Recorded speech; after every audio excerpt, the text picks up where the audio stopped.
श्री कृष्ण कन्हैया लाल की, श्री निजानंद स्वामी की, श्री प्राणनाथ प्यारे की।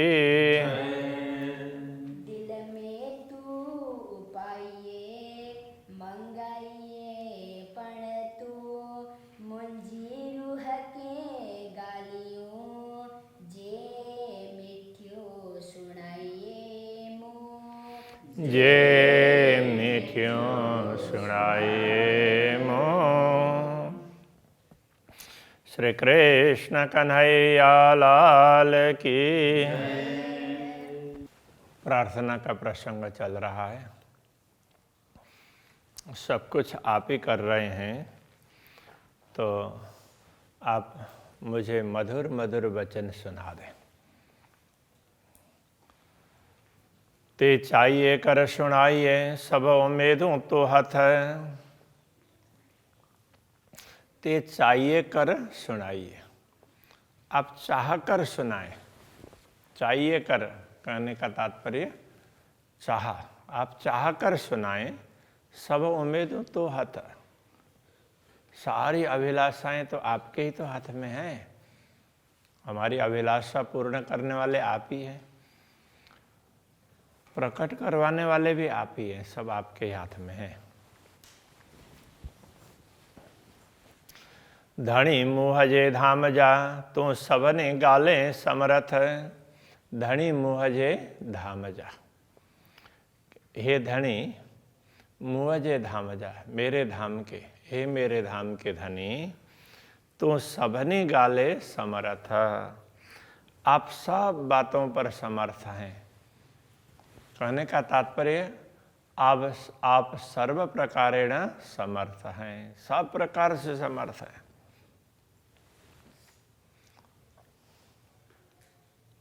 मुँह चायो भू आसमान बीच आऊँ हे कली आइया। तो मुँह चायो, अब अपनी बात कह रहे हैं। मैंने आपको कहा भू आसमान बीच, भूमि और आकाश के बीच में आऊँ हे कली आइया। आऊँ का अर्थ मैं, हे कली अकेली आइया हूँ।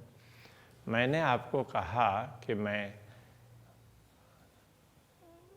नीचे भूमि और ऊपर आसमान में अकेली ही हूँ, तो उसके लिए स्पष्टीकरण दे रहे हैं। हाँ, मैं ऐसे अकेली तो हूँ ही। जी न अच्छे दिल में खतरों से माधाई थी लैया।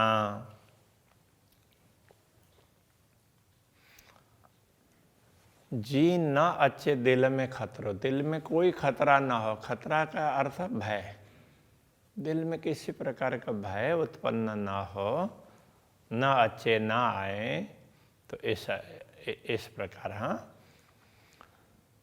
से माधाई थी लैया, तो वो माधाई थी, माधा आगे, अब माधाई थी कहेंगे तो यहाँ पर पहले से ही लैया,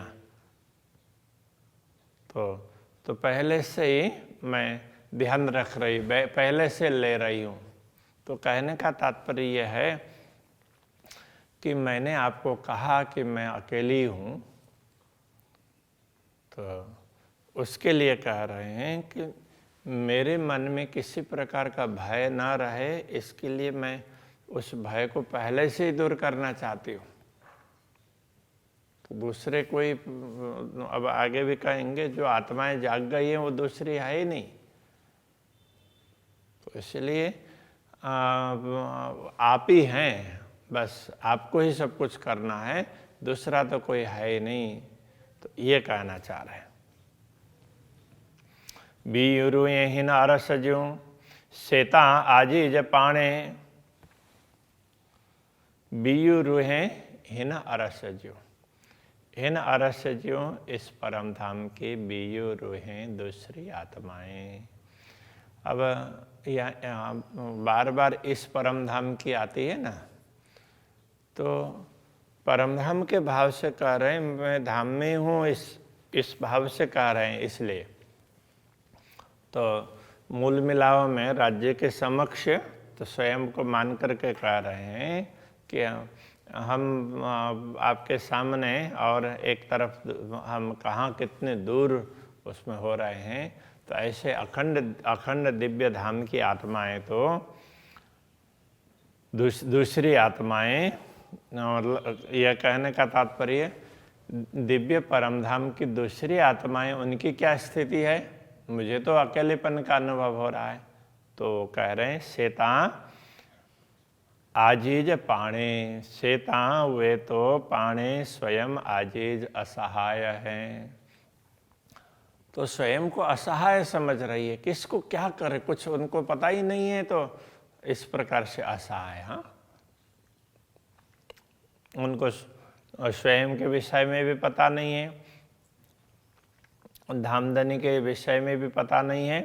इसलिए हे मंज रुअन रातों डिया, रूहन और रुअन दोनों में फर्क है, हाँ, ये ध्यान रखना। अब यहाँ रूहन तो कम ही आएगा सिंधी में, तो दूसरी जगह पर रोहन कहीं आया हो। तो ये रुअन है, ये रोने अर्थ में है। हे मंज रुअन रातों डिया, हे मंज मतलब इसमें, यहाँ इस दुनिया में, हे इस मंज बीच में, तो इस खेल के बीच में, इस दुनिया में रातों डिया रुअन, रात दिन रो रही हैं वो आत्माएं। मुंजी रूहड़ी थी जाने, अब ये थी जाने, तो ये रूहड़ी और थी हो सकता है वो एक साथ में, उसमें वो प्रिंटिंग मिस्टेक है, उसमें स्पेस होना चाहिए। तो ये मुंजी रूहड़ी जाने थी, ऐसा है। मुंजी रूहड़ी मेरी आत्मा जाने थी, जानती है। अब यहाँ पाणे और जाने प्रास मिलाना है ना, इसलिए थी को पहले रख दिया। ऐसा होता है जब कोई भी श्लोक बनाते हैं, संस्कृत में भी श्लोक में ऐसे ही आगे पीछे होता है। तो इसी प्रकार दूसरी भाषाओं में भी, कुछ भाषाओं में होता है, तो सिंधी में भी होता होगा। तो मुंजी रूहड़ी, रूहड़ी जाने थी। रूहड़ी यहाँ रूह आत्मा और रूहड़ी जैसे गाम का गामड़ो बोलते हैं, तो इस प्रकार से रूह का रूहड़ी। तो मेरी आत्मा जाने थी, इस बात को समझती है। तो ये क्या कहना चाह रहे हैं, तो मुझे तो थोड़ा बहुत ख्याल है, इसलिए मैं आपसे प्रार्थना कर रही हूँ। दूसरी आत्माएं तो ये प्रार्थना भी नहीं कर सकती हैं, तो वो तो स्वयं को असहाय समझ रहे, किससे प्रार्थना करें, आपकी पहचान नहीं है। तो ये कहना चाह रहे हैं, जेव आई नारी यहाँ रूहा नाडू पसी जो हाल, जे का अर्थ जो, आऊँ मैं नारियाँ देखती हूँ अथवा देख रही हूँ, इस अर्थ में। रूहन अड्डू आत्मा की ओर, अड्डू तरफ, और मैं इन आत्माओं की ओर देखूं तो क्या लगता है, पश्ची इन जो हाल, इनके हाल को देख करके, पश्ची देख कर, इन जो हाल, इनके हाल को देख करके कैसा लगता है। रूहन अचे मुँह के, मुँह के, तो मुझे रोवन अचे, रोना आता है, मुझे भी रोना आता है। इनकी ओर मैं देखूं, इनकी दुर्दशा को देख करके मुझे भी रोना आता है। से तो जाने नूर जमाल, तो हे पूर्ण ब्रह्म परमात्मा, आप उसको तो जानते ही हैं मेरे दिल में क्या व्यथा है। तो मुझे जो पीड़ा है, इन आत्माओं के लिए पीड़ा है, ऐसा कह रहे हैं। मुझे तो सदगुरु ने जगा दिया, मुझे आपकी भी पहचान हो गई, तो इसलिए मुझे इतनी चिंता नहीं है कि इन आत्माओं की चिंता है। ये बेचारी रो रही हैं, इनको देख देख करके मुझे भी रोना आ रहा है। मैं इनको कुछ ज़्यादा कुछ नहीं कर पा रही हूँ। आऊँ भी बट भाइयाँ तिनके, जा उपटे अरसदर।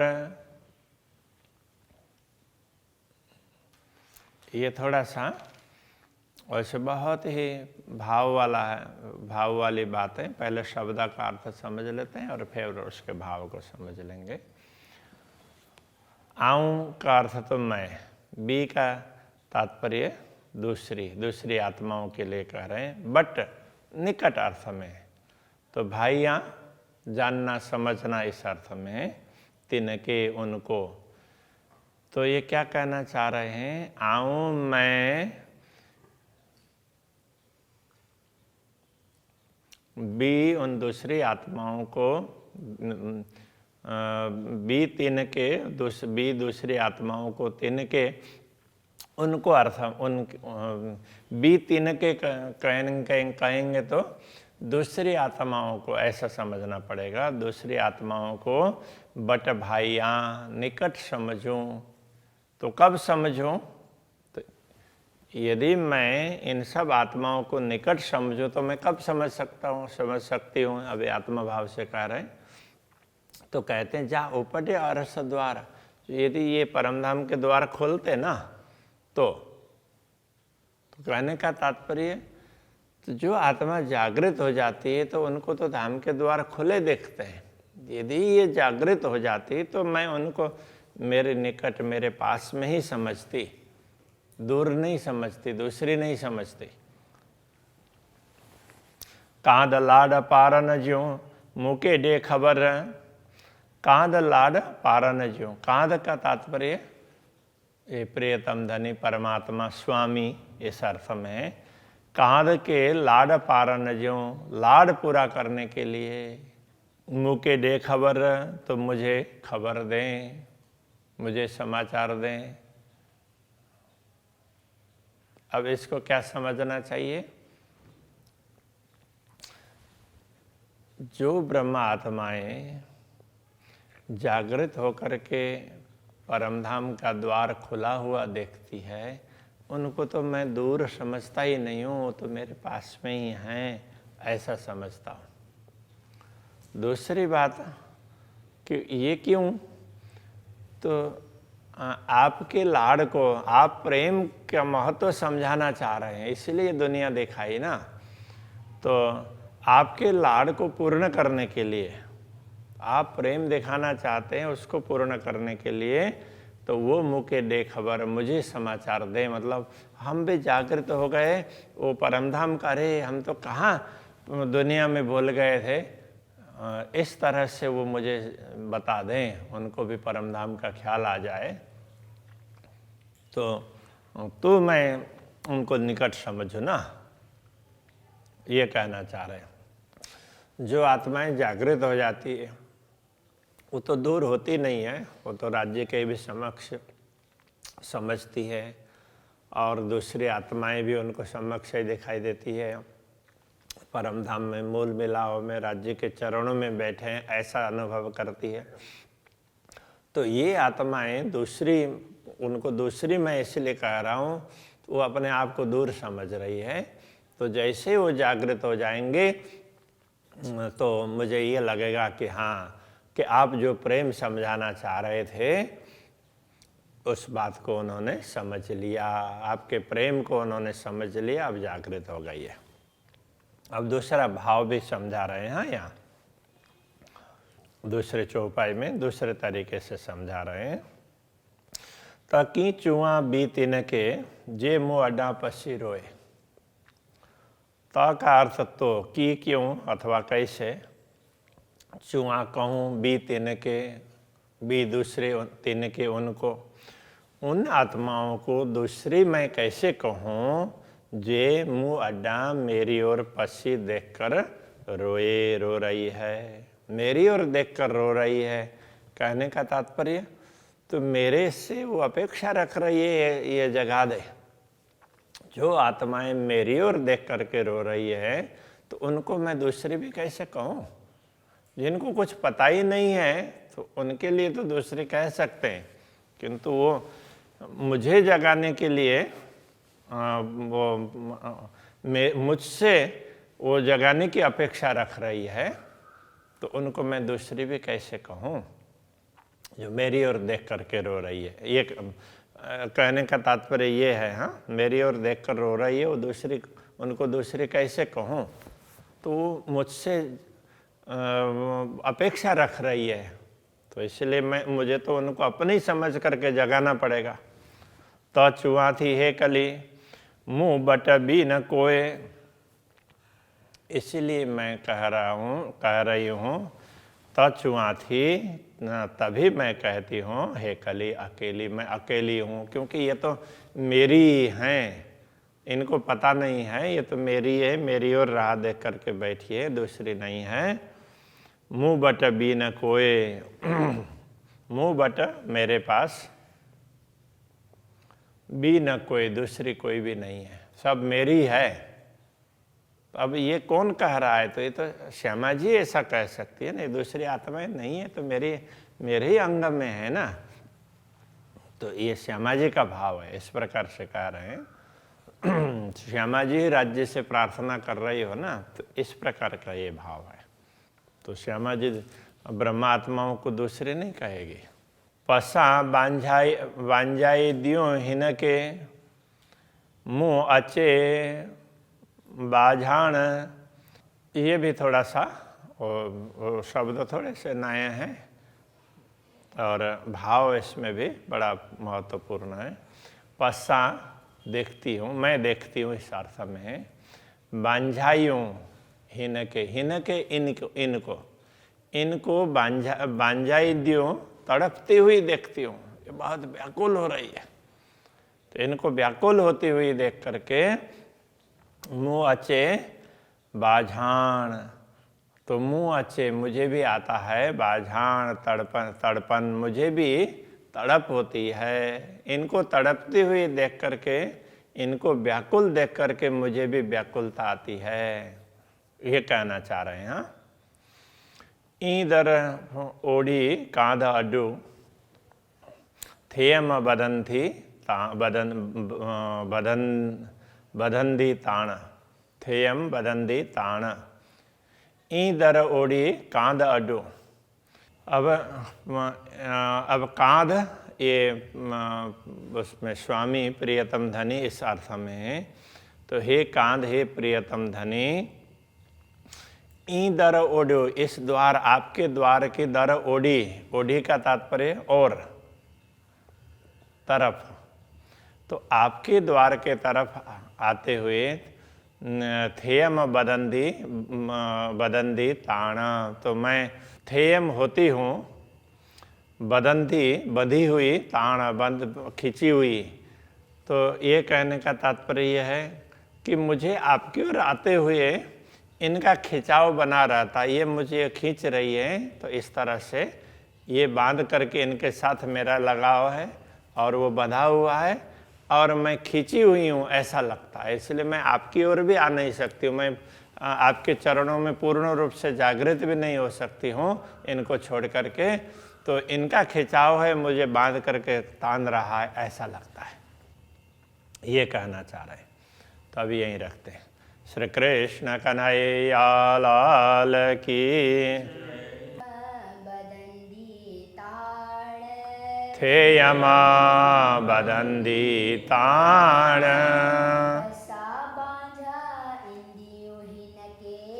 पसा बांझा इंदियो हिनके,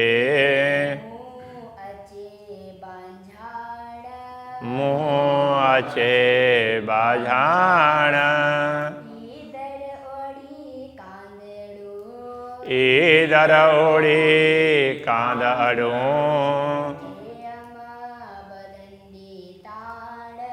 थेयम बदंदी ताण,